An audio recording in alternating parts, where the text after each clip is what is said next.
hindi ibig sabihin isang tao lang. It can be a lot.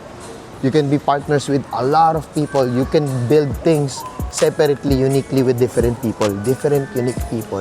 Okay. Pwede ka makipagtrabaho sa kahit na sino.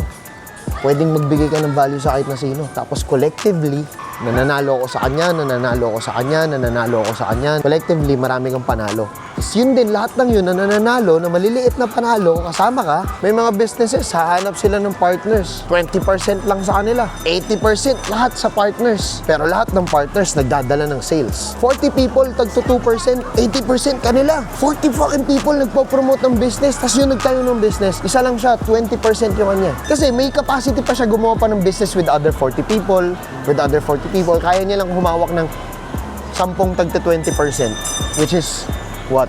200% of 10 different businesses. Tapos yung network niya lawak. Tapos yung tagto 2% na yun, pinopromote business niya. O ngayon, hindi nag-work yung idea, hindi nag-work yung business. 20% lang yung talo niya. Yung mga nag-invest, 2% lang yung talo nila.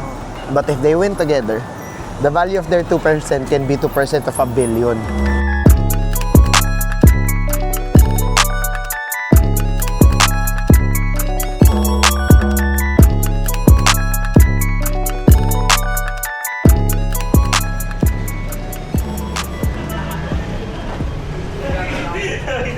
Alam mo na agad eh. Amerikano.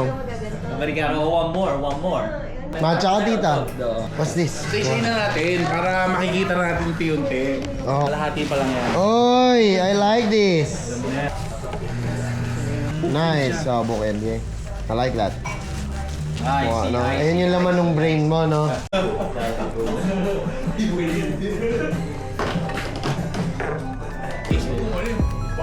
Isang bagay ka na hindi ka malakas, hindi ka expert, pero alam mo kung ano yung pwedeng resulta nun pag nangyari yun.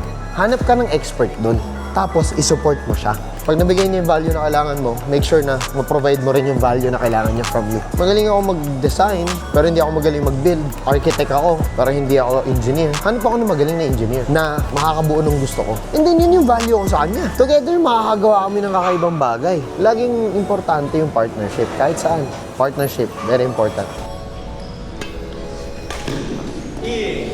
Whew! Ako 3. Nice.